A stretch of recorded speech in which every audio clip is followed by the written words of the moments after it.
Biz bugün sizlerle köpüşe kanallarda son takip ediyoruz. Takımında bastırmaz koyun.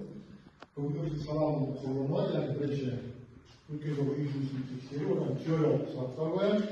Oradan top verişimiz yani tas yardımcısı boyunca top verişimiz yazayız. Oradan cana takım çekeşimiz Kuyucuz platformasında ötüyordu. Sonunda kanalımızda başlayalım. İyi öğrendiğiniz şartlar Kavaş böyle takıyoruz karşı. Ешқандай сұрақ көп қой өзіміз бойынша, иә? Өзіміз сұрақ болмаса, ода сұрақты мен қояйын, осыған дейін ауызша сұрақтар. Так, бірінші, көпмүше дегеніміз не? Кім айтады? Жаңағы Көпмүше ол, біріншіне қойды. Жақсы. Көпмүшенің стандарты дегеніміз не кім?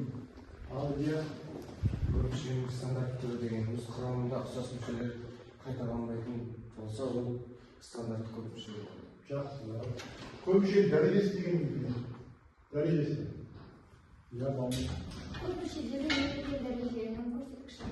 Иә, балаларда осы қатар бойынша екі топқа бөліне салайық. Партия әдісі бойынша есепке шығарайық. Сен нәрсе керек жауап. Бар болып, осы қатар бойынша топқа бөліне салайық. Топтарды 10 бөлінейік. 16 тапсырма бар.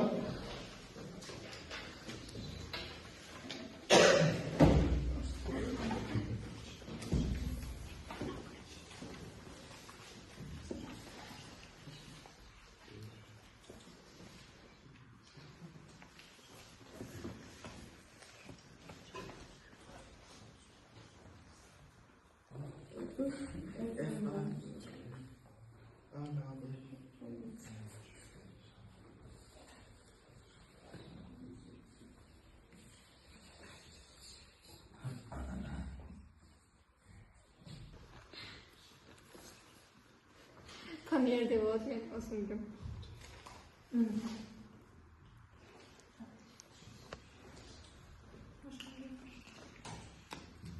Ойна. Ал балалар берген уақыт аяқталды, түгел қояйық. Мен дұрыс жауаптың тақтаға шығардым. Екі топта қойып болып қойдым мен. Мұнда тақтамен жауабымызды тексерейік. Осы жерде балалар бір қарайтынымыз, әріптер осылай қалай жазылыпты, солай ретімен дұрыс жазылып. Бірінші топ қалай болды сіздерде? Қате бақтақ келі? Екі қате ма? Екінші топта ше? Әріптер дұрыс қоймайды. Үшеу ма? Онда бұл тапсырма жауап 16 балып тапсырма болады. Енді әр топ мүшелерінде жаңағы алған балалардың бөлінеді. Бірінші топқа 14 бал, екінші топқа 13 бал. Видимо, балалы параға балаларын қойып жатыр. Ең соңғы қорытындылап бірақ айтатын боламыз. Бұл балалар сауалымыз бастамас бұрын осы қазір көріп жатқан тақырыбымызға байланысты жақсы керемет бейнеролик бар, диафан тегеуге байланысты. Соны бірінші тамашалайық. Мына аға сауалым жалғастырамыз. 17 ғасырда Пьер де Ферма есімді француз заңгер өмір сүрді.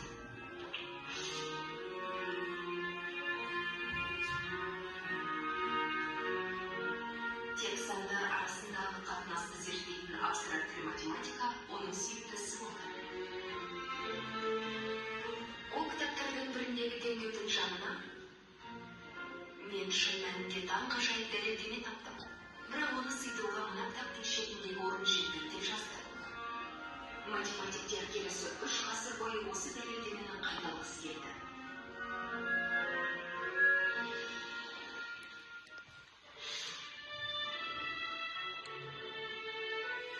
Ферманың соңғы теоремасы қарапайым диафан теңдеу болады.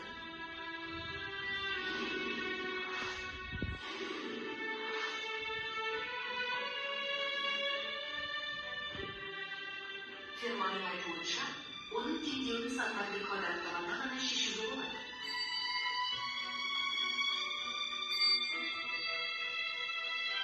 Алайда дәлежін квадраттан үлкен болса, теңдік ешқашан орындалмайды.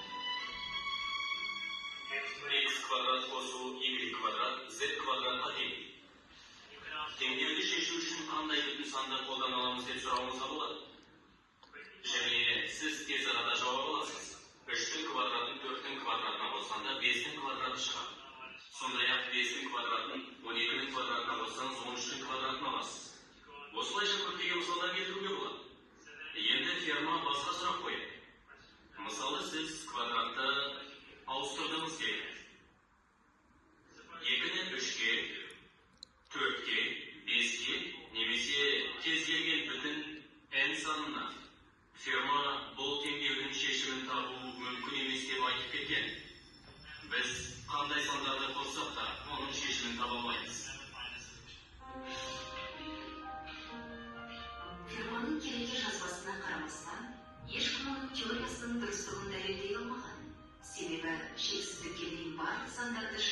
тексерип көрүү мүмкүн эмес.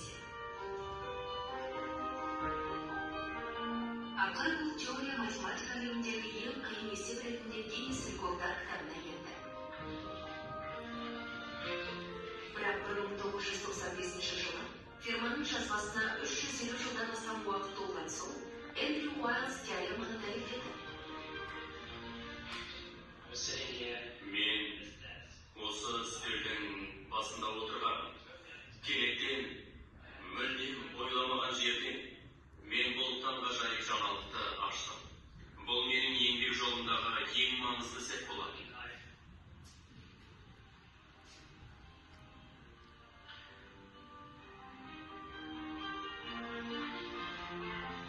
Теңдеу бір қарағанда қарапайым көрінгенмен, оны дәлелдеу өте қиын.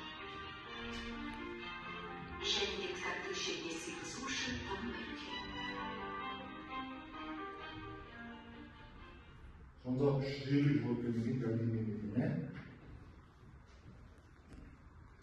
O da valla bugün жаңа сабағымыз өтмеші, бүгінгі сабағымыздың тақырыбы вектің жалпыланған теоремасы. Мұндағы жалпы оқу мақсатымыз үшінші дәрежелі теңдеудің түбірін табуда век теоремасын қолдану. Бұл век теоремасы деген бізге екінші дәрежелі теңдеу үшін төменгі сыныпта өткен болатынбыз. Оның формуласы білеміз, екінші дәрежелі теңдеу үшін олардың түбірлерінің қосындысы қарама-қарсымен алған екінші дәрежелі тең, түбірлерінің көбейтіндісі бос мүшеге тең деп төменгі сыныпта өткен. Biz bugün osunu üçüncü dereceli köpmüşe için karşılaştırıyoruz. Üçüncü dereceli köpmüşe için biz bunu dereceli çoğu diye karamayın. Ötken hafta biz demek köpmüşe ciddiğinde anlatılan kayıtsız dersi tekimiz. Sol anlatılan kayıtsız dersi boyunca şartım olsa onda mandaya oluşturulur. Yani üçüncü dereceli köpmüşe için viyet teoreması. Bunda tengevдің türlerinin kosıntısı karama karşılaştırmadan alınan екінші коэффициент кетеді. Түбірлердің қосқосам көбейтіндісінің қосындысы үшінші коэффициент кетеді, яғни Q тең. Түбірлердің көбейтіндісі қарама қарсылығынан алынған бос мүшеге тең болады деседі. Түсінікті ғой, формуланы бұнда тура екінші дәрежеге өте ұқсас екен. Онда қазір оқулықпен жұмыс жасайық. Оқулықтағы номері 35-те бірінші жаттығуды қарастырайық. 35-те бірінші жаттығу. Так, мовлю, как тебе дошать, давай. Так. Қандай мәнде қалады деген түрлерін көбейтесің, мәні бөлге теңдейді. Яғни, бұл жерде қайдағы бос мүшеге тұрма, түрлерін көбейтесің бөлге теңдейді. Сонда бос мүшеге теңдейді болу керек? Я дұрыс еді. Яғни, соны шарап болғанды. Тақта, Илья, видишь, жарайды, бірінші.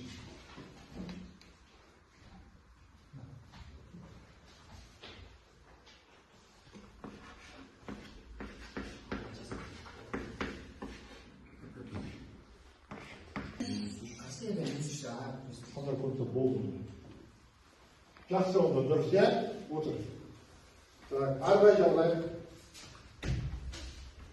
Келесі есебіміз 35-те 2. Келесі есепке жалын келді.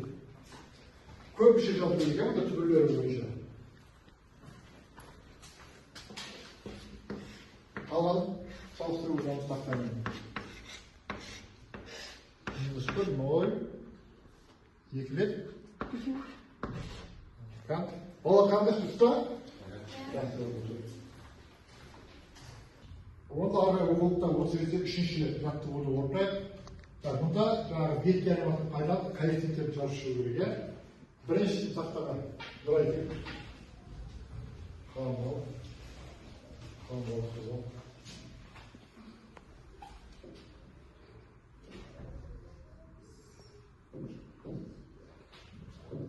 Дұрыс қой балалар, қарап отырайық. Келесіне кім? Ерасыл кетші.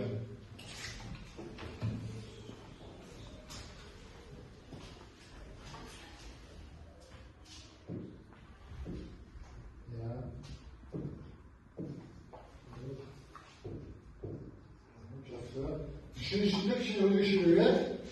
Dağıttakta al. Yıl hani.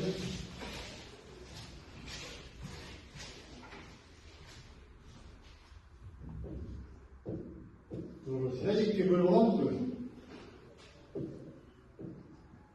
Жақсы. Жақсы. Төртіншісіне ал жан бөлімі. Мұнда үшке бөліп аламыз, иә?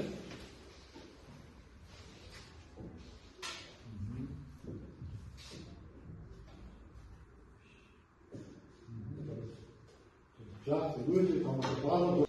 Ал оқша онда осы бүгінгі тақырыпқа квиз платформасында тест тапсырмалар орындайық. А балалардың бәрін тіркеліп болмай бастай берейін керек тестке. Мұнда қазір 7 тапсырма бар. Әр тапсырма 1 минутқа арналған. Қарауымызды ашылады. Болды, ашылды ғой.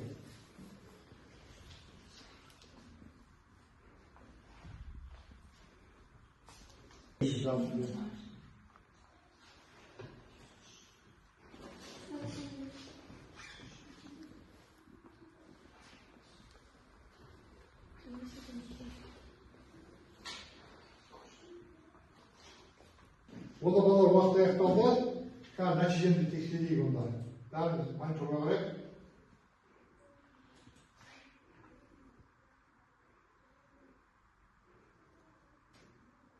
Кім қанша жауап берді екен?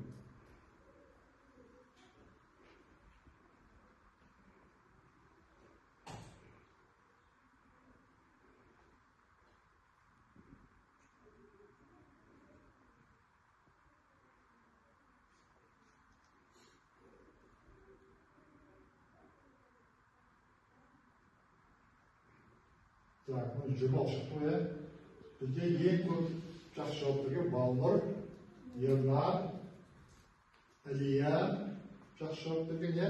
Жаннұр жақсы жауап берген, Ермұхамед, Айғаным жақсы жауап берген. Кішкене бізде Нұрай мен Арнұға кішкене қателік көп болған екен. Міне қателік қай есептен көрініп тұр барлығы оларың, иә? Жақсы онда, жақсы түсінікпіз.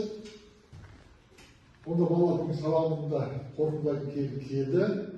Қорытындылай келе бізде бүгінгі сабаққа қатысу бойынша Балнұр 10 балл, Ерасыл 6 балл, Ілия 7 балл, Ермұхамед 7 балл, Ернар 9 балл, Жаннұр 7 балл деген балл қойдық. Үйге тапсырма 35-те 1 мен 32-те 2-нің 3-ші, 4-шісі. Және маған бүгінгі сабағымыз қалай өтті, соған байланысты кері байланыс парағын толтырып бересіңдер,